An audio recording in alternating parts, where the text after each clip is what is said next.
Hey everybody, welcome back and thanks for visiting Just the Best Parts. I'm SP and I'm back in the chair where I celebrate Star Wars culture and fandom with thoughtful, quick, and easy to digest content.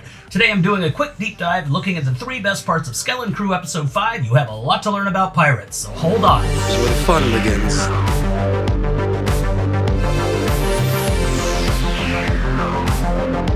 The parents have had enough and are taking matters into their own hands. The gang learns about the pirate captain Tak Renard and the location of Ad Atten at Skull Ridge Mountain on Lanupa. Pocket, a bounty hunter who has a score to settle with Jod, rats him out to the pirates who later show up to hunt the crew. Meanwhile, the crew goes full Goonies as they descend into the catacombs beneath the spa where they encounter deadly traps on their adventure. After discovering the location of Ad Atten, Jod betrays the group and challenges Fern to a duel to the death.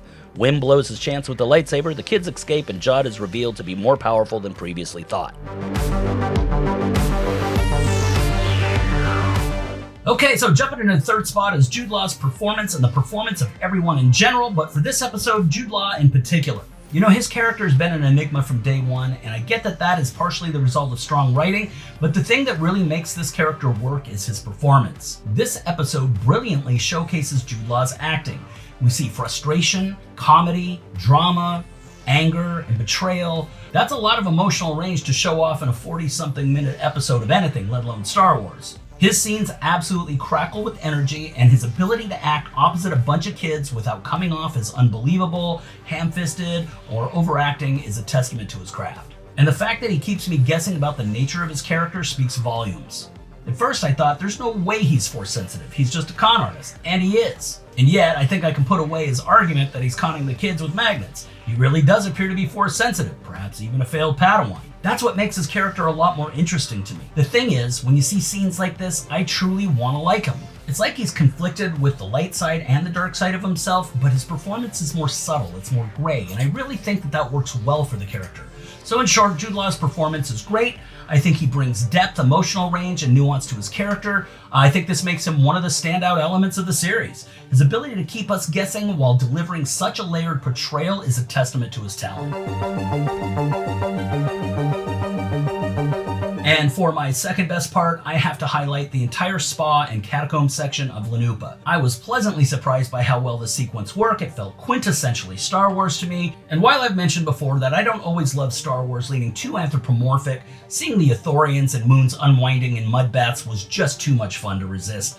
And the creature playing that harp added such a cool vibe, and the giant walrus/octopus/snail thing, who simply wanted to hear a good story, an unforgettable touch. I loved it. The hut scene was another standout for me, especially with the twist that he's been eating the attendants. You know, that poor little bastard with the French accent, utterly resigned to his fate, had me laughing out loud. And I also have to call out the design of the resort interceptors. They were sleek, they were distinctive, and incredibly cool. And then there was the whole catacomb scene, which I thought delivered in spades. The traps, the ominous atmosphere, and the treasure room reveal gave me strong Indiana Jones and the Last Crusade vibes, particularly with the don't touch the treasure trope. You chose poorly.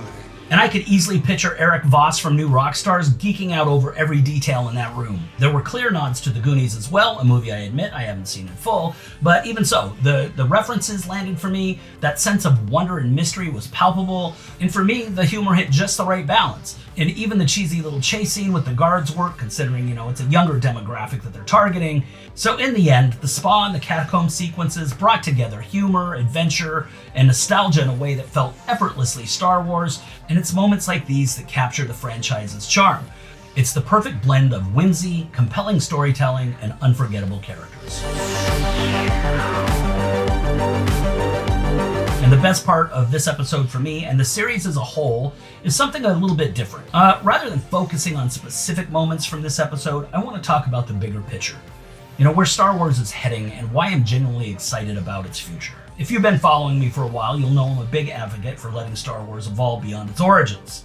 We've had the Skywalker saga, the Empire, the Jedi and the Sith, and while these elements are undeniably foundational and remain central to the Star Wars DNA, I believe it's time for the galaxy far, far away to spread its wings and explore uncharted territory. Take the High Republic, for example. I'm a huge fan of the stories being told in that era through the novels and the comics. They bring a fresh perspective while staying true to the spirit of Star Wars. And I don't want it to stop there. I want to see the rise of the Chiss Ascendancy. I want to see the Rakatan Empire. I want to see how the whole Mortis legend plays out. And of course, the Old Republic still holds a treasure trove of stories waiting to be adapted. And beyond that, I'd love to explore the far future. Imagine the new challenges the Jedi might face, or the evolution of ships and creatures and environments in a galaxy transformed over thousands of years in the future. And I feel like we're on the cusp of this evolution. And look at Andor. It is a bold departure from traditional Star Wars storytelling. Yet, it's some of the best content the franchise has ever produced. The Acolyte brought in a fresh perspective with its unique tone. I mean, I know that wasn't for everybody, but I still thought that there was some really great scenes in that series. And Skeleton Crew continues to show how Star Wars can experiment with new ideas while staying grounded in its core themes. I think that this series in particular exemplifies how well Star Wars can transition into uncharted territories and still maintain its authenticity. It's about hope, perseverance, and growth, universal themes that make Star Wars timeless even as it continues to evolve. So there you have it. Those were the standout moments of the episode for me, but now I want to hear from you. What did you guys think of this episode? What moments stood out to you? What worked? What didn't? Drop your thoughts in the comments below. I love reading what you all have to say and seeing the different perspectives this community brings to the table. And if you've enjoyed this video, don't forget to hit the like button. It really helps this channel grow. And if you're new here, consider subscribing and turning on notifications so you don't miss any future breakdowns, reviews, or discussions about all things Star Wars and beyond. So thanks so much for watching. Until next time, take care. And as always, may the Force be with you.